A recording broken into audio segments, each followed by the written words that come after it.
रामकृष्ण हरी. पांडुरंगा करू प्रथम नमन, दुसरे चरण संतांची आ, दुसरे चरण संतांची आ. महिमा संतांचा ही चालू असलेली आपली प्रवचन मालिका, चिंतन मालिका. आणि या चिंतन मालिकेचं आजचं हे मला वाटते 16वं पुष्प. आपण संत पराभंगावर चिंतन करतो आहोत.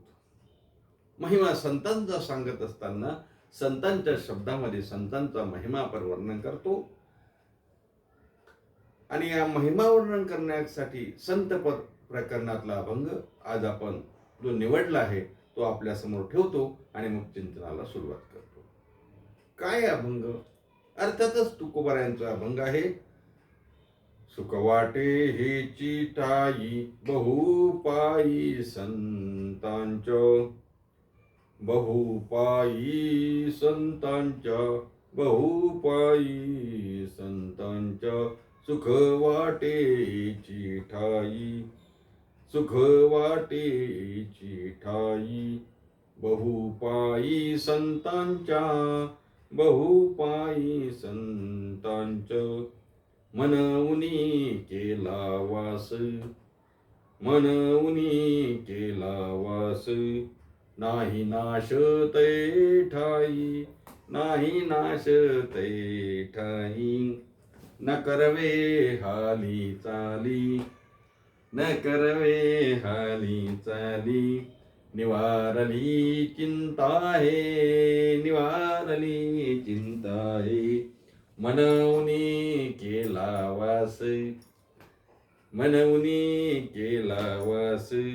नाही नाश तै ठाई, नाही नाश तै ठाई. तुका म्हणे निवेतनु, तुका म्हणे निवेतनु. रजकनु लागता, रजकनु लागत. मनऊनी केला वास, मनऊनी केला वास. नाही नाश तै ठाई, नाही नाश तै ठाई. जगद्गुरु जगद्वंदे संत शिरोमणी आमच्या देहूचे प्रसिद्ध असे वैराग्यमूर्ती, संत हृदय सम्राट, वारकऱ्यांचे हृदय सम्राट असलेले तुकोबाराय यांचा हा संत पर अभंगात, संत पर प्रकरणातला 4 चरणाचा असा अभंग आहे. प्रस्तुत अभंग तुकोबारायांच्या मुखातून का निघाला असावा, तुकोबारायांनी का लिहिला असावा, का तुकोबांच्या मुखातून तो आला असावा याचा विचार केला.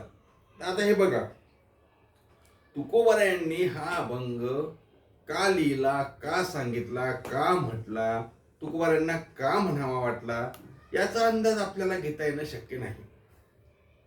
अर्थात म्हणजे 100% तुकोबारांनी याच्यामुळेच अभंग लिहिला असं सांगता येणार नाही. पण एक आपला अंदाज, एक आपला तर्क, महात्म्याच्या मुखातून आपण ऐकलेलं, त्या अनुषंगाने जर बघायला गेलं तर 2 शक्यता वाटतात.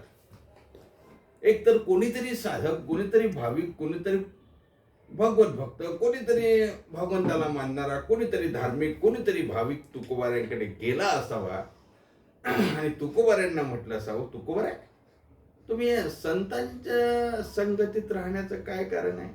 तेव्हा तुकोबारायांनी अभंग केला असेल एक.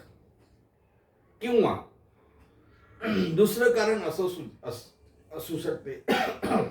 या संसारामध्ये असलेले सर्व जीव, सर्व मानव प्राणी, तुम्ही आम्ही आपण सर्वजण दुःखाने ग्रासलेलो असताना, सुखाच्या प्राप्तीसाठी प्रयत्न करत असताना ते सुख कुठे आहे असं कदाचित तुकोबारायांना विचारलं असावं कोणी, त्यावेळेस हा अभंग आला असावा. 2 शक्यता आपल्याला सांगता येतात. आता मी जसं सांगितलं, नेमकं तुकोबारायांना कशामुळे आलं हे आपल्याला सांगता येणार नाही, पण अभंगाचा विचार केला तर असं दिसतंय. आपण दोन्ही शक्यतेचा विचार करू ना. का आपल्याला संतांच्या वाङ्मयावर चिंतन करताना आपण विचार केलाच पाहिजे.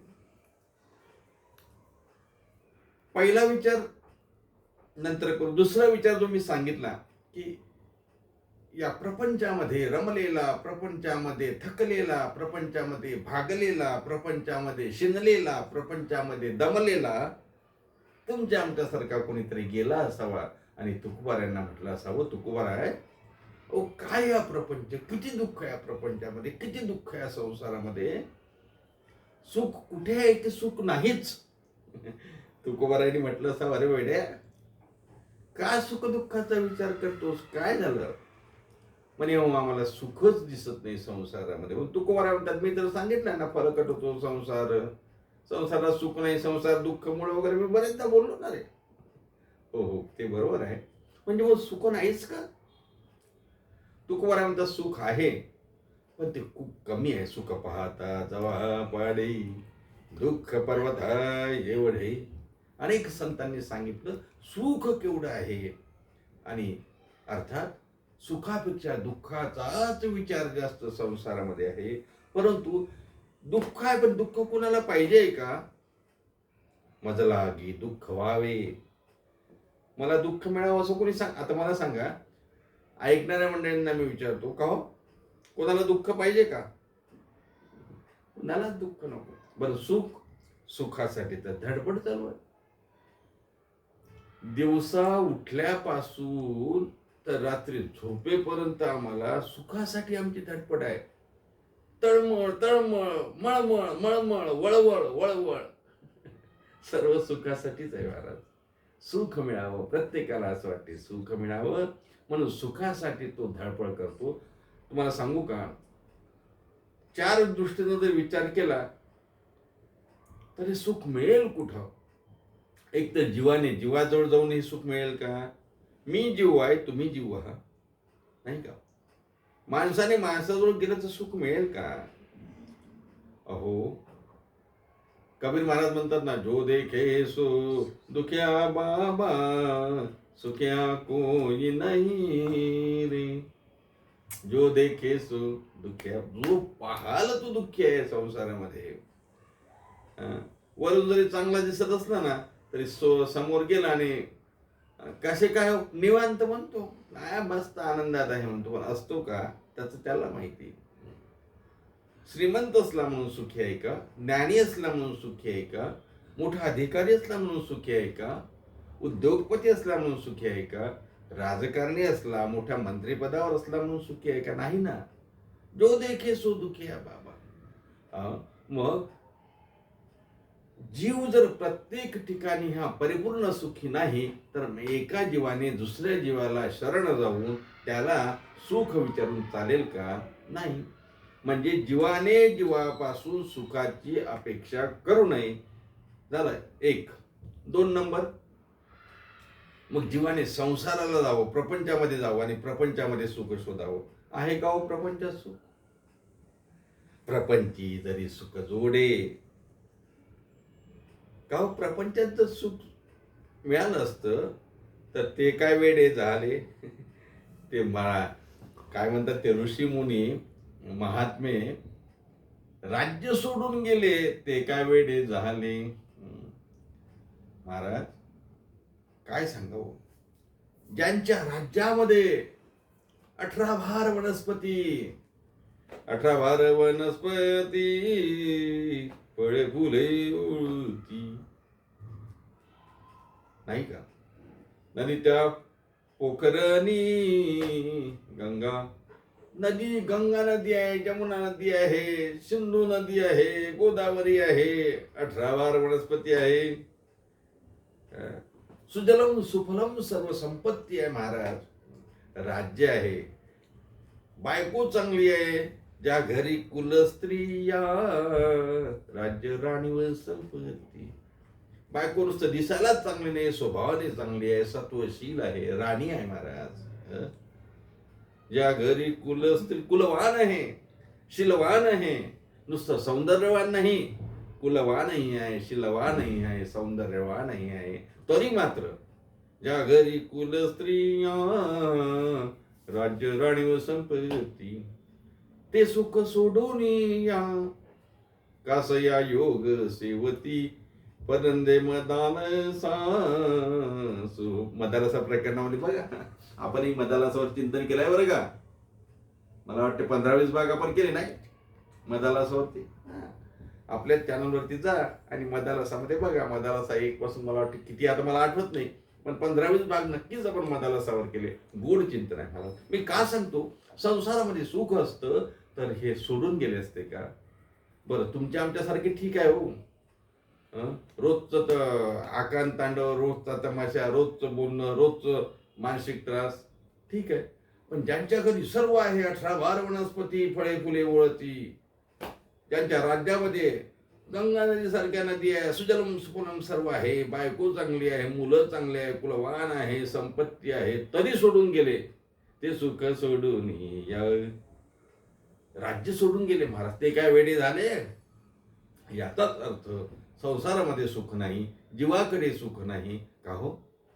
मग देवाकडे सुख असेल ना, देव देईल ना मला सुख. जा देवाजवळ, देईल तो सुख. हो, तो सुखाचा आगार आहे, सर्व ठीक आहे, पण तो देतो का तसा? त्याची सवय माहिती आहे ना तुम्हाला, घेशी तेव्हा देशी यायचा, असं शेवदार. तो घेतो तेव्हा देतो, आणि काय घेतो तेव्हा काय देतो. सुदामा देवाचे मुठ्ठीभर पोहे घेतले आणि सुवर्णाचा गाव दिला. मग एक जण म्हणाला, मला मोठा किराणा दुकानवाला आहे का, म्हणे मुठ्ठीभर पोह्यात जर एवढं मोठं सोन्याचं दान देते तर मी, माझ्या इथं 5 पोते आहेत म्हणे पोह्याचे, किती मिळेल? अरे, तो मुठ्ठीभर पोहे बघत नाही, त्यातला भाव बघतो, कारण तो भावाचा भुकेला आहे ना. अर्थात देव सुख देईल, पण ते सुख तुमचं शाश्वत आहे की तुम्हाला संसारातलं सुख देईल, तो संपत्ती देईल, घरदार देईल, मुलं बाळा देईल, लग्न करून देईल मागितलं तर. काहीतरी घेऊन तो काहीतरी देतो ना. मग या ठिकाणी आता गंमत आहे महाराज, तो भावाशिवाय प्रेमाशिवाय काही देत नाही. तो फक्त आणि फक्त भक्ती एकमी जाणे सान थोरन म्हणे, आम्ही भावाचे पाहुणे भलतिया. तो भक्तीशिवाय दुसरं काही जाणत नाही, तो प्रेमाशिवाय दुसरं काही जाणत नाही. आणि म्हणे भक्ती आणि प्रेम दिलं की मग तो त्या ठिकाणी तुम्हाला काय पाहिजे ते देतो. अर्थात देतो, पण कंडिशन आहे. म्हणजे शाश्वती आहे का भगवंत देईलच म्हणून, कारण तुम्हाला त्याला काहीतरी द्यावं लागेल. आणि ते देण्यासाठी आपलं तर तुम्हाला माहिती आहे ना, 5 रुपयाचे चिरंजीन, 5 रुपयाचे फुलं व्हायचे, आणि मागायचं काय? बरं ठीक आहे, नाही नारळ घे पकडा, 20 रुपये झाले, 40 झाले, कापूर पकडा, उदबत्ती पकडा, 100 रुपयाच्या वर काही नाही. मागायचं देवाला द्यायचं 100 रुपयाचं, मागायचं ₹1,00,000. असं चालत नाही हो. त्याला फक्त भाव आणि प्रेम तो जाणतो. बाई पै भक्ती एक मी जाणे, येत सान थोरण म्हणे, आम्ही भावाचे पाहुणे भलते. मग तो तुम्हाला सुख देईल, पण निरंतर सुखासाठी तुम्हाला बुद्धीमध्ये फरक पाडून देवाला काय मागावं हे कळलं पाहिजे. ते कळावं म्हणून तो तुम्हाला शिकवणार नाही. म्हणून संताकडे खरं सुख मिळेलच की नाही याची गॅरंटी नाही. 3 गोष्टी सांगितल्या आपल्या लक्षात आहेत ना. जीवाकडे सुख नाही, संसाराकडून सुख मिळणार नाही, आणि देवाकडूनही सुखाची अपेक्षा करणं तेवढंच बरोबर नाही. त्याच्यापेक्षा पुढे जाऊन सांगू का? त्याच्यापेक्षा पुढे जाऊन सांगतो, हो या देवाला सुखाची कमी आहे. आपण बघितलं ना नाथ महाराजांच्या षष्टीच्या वेळेस, तो या सुखासाठी वेडा झाला, वेडा झाला, वेडा झाला. अजून सांगू, या सुखा कारणे देव वेडावला. वैकुंठात सुख नाही त्याला. लक्ष्मी पाय दाबाला, एवढी संपत्ती आहे, शेषावर झोपलेला आहे, क्षीरसागरावर बसले, क्षीरसागरावर आहे, एवढं सर्व असून तो ते सोडतो वैकुंठ सांडोनी संत सदनी पाही राहिला. कशासाठी? या सुखा कारणे. मग या देवाला जर सुख पाहिजे तर तो संताकडे जातो, तर हा आपल्याला काय सुख देणार? थोडा विचार करून बघा. माझं बोलणं कळते ना आपल्याला, मी काय सांगतो ते कळते की नाही? आणखी दुसरं आपण चिंतन केलंच आहे. षष्टीच्या निमित्ताने चिंतन करताना कुठला अभंग होतो? संतांचे सुख झाले या देवा. या देवाला नेमकं सुख कोणाचं झालं तर संतांचं झालं. मग देवालाही ज्याच्यापासून सुख मिळते म्हणजे देवाचं सुख सुद्धा परिपूर्ण असेल तर मग त्याच्याकडून आम्ही काय सुखाची अपेक्षा करायची. म्हणून चौथा प्रकार आहे. कोणाला कुठे सुख आहे तर ते सुख संत महात्मे देऊ शकतात. 4 गोष्टी आपल्या लक्षात आल्या. जीवाचा जीव, जीवात जीव जीव जीव संसार, जीव देव. आणि आता चौथं या अभंगामध्ये तुकोबाराय म्हणतात, अरे सुख पाहिजे ना, ते सुख फक्त आणि फक्त माझ्या संतांकडे आहे. अभंगाच्या पहिल्या चरणामध्ये, पहिल्या कडव्यामध्ये तुकोबाराय तेच सांगतात की सुख आहे कुठे. सुख वाटे येची ठाई, सुख वाटे येची ठाई, सुख वाटे येची ठाई, सुख वाटे येची ठाई, सुख वाटे येची ठाई.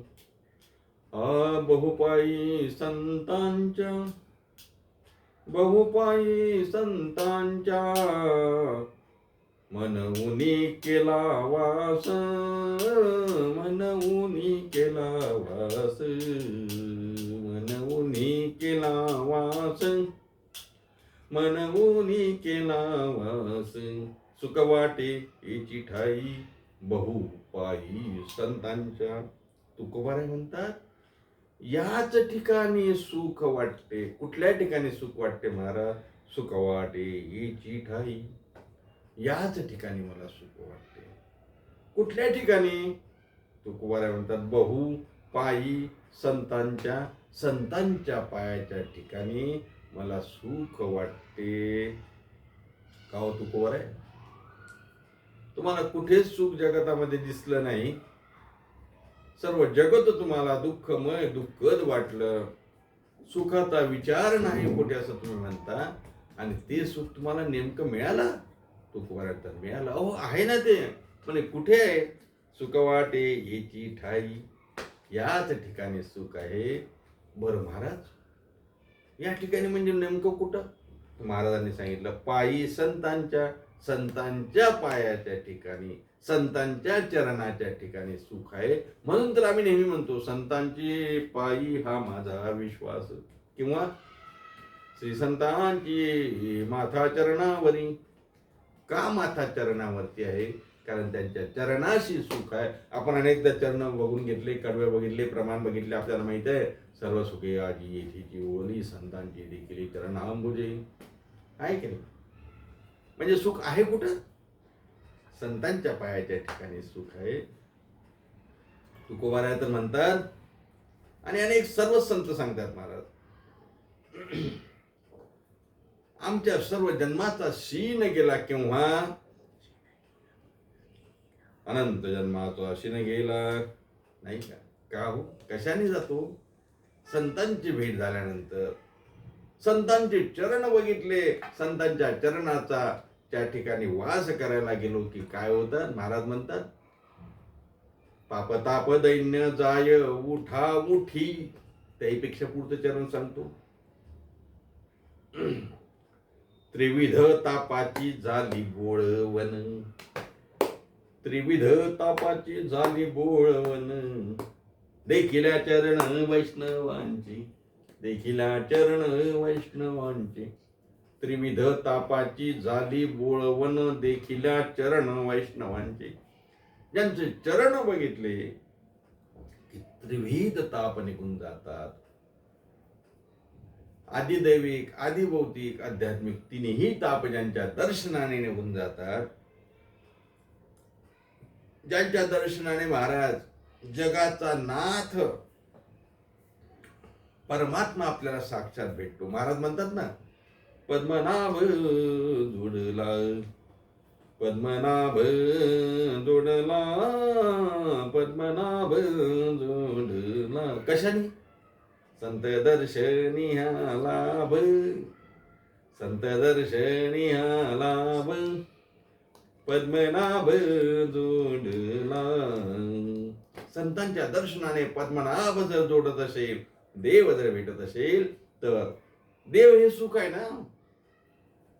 मग सुखरूप परमात्मा ज्यांच्यामुळे भेटतो त्यांच्या ठिकाणी सुख आहे असं तुकोबारायांना वाटते. म्हणून तुकोबाराय अभंगामध्ये सांगतात, सुख वाटे हेची ठाई, मला सुख वाटते कुठे, याच ठाई बहु पायी, संतांच्या पायाच्या ठिकाणी सुख वाटते. काव्हा बहु शब्द कुठे घ्यायचा, बहु शब्द अगोदर लावायचा. बहु सुख वाटे हेची ठाई, बहु म्हणजे खूप. आता खूप सुख काय आहे, अल्प सुख काय आहे, किंचित सुख काय आहे, हाही विचार आहे. करू पुढच्या भागामध्ये, काही हरकत नाही. आजचं चिंतन इथेच थांबू. सर्व सुखे सुख वाटे याची ठाई, बहु पायी संतांच्या, आम्हाला सुख वाटते संतांच्या पायाच्या ठिकाणी सुख वाटते असं तुकोबाराय या भागातून सांगतात. एवढा संतांचा महिमा आहे. महिमा संतांच्या या आपल्या 16व्या भागामध्ये आपण आज इथेच थांबू. पुन्हा भेटूया पुढच्या भागामध्ये. हाच अभंग पुढे घेऊन जाऊन मागच्या भागातील चिंतन ज्यांनी ऐकले नसतील त्यांनी जरूर ऐका. कारण आपलं चिंतन जे आहे ना, वेगवेगळ्या अभंगावरती आपण चिंतन करत आहोत. त्यामुळे वेगवेगळं चिंतन आपल्याला ऐकायला मिळेल. ज्यांनी चॅनलला सबस्क्राईब केलं नसेल त्यांनी सबस्क्राईब करा. इतरांनाही सबस्क्राईब करायला सांगा.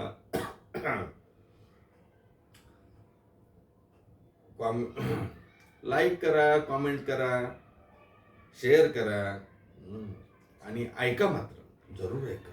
जुने भाग ऐका, पुढे येणारे भाग ऐका. कारण काय, जेवढं आपण संत चरित्र ऐकू, संतांची वचन ऐकू ना, तेवढा आपल्यामध्ये फरक जाणवेल याची मला खात्री आहे. इथेच थांबूया. पुन्हा भेटूया पुढच्या भागात. पण आपलं संतांचं भजन करावं लागेल. करूया. निवृत्ती नामदेव सोपान मुक्ताबाई, एकनाथ नामदेव तुकाराम.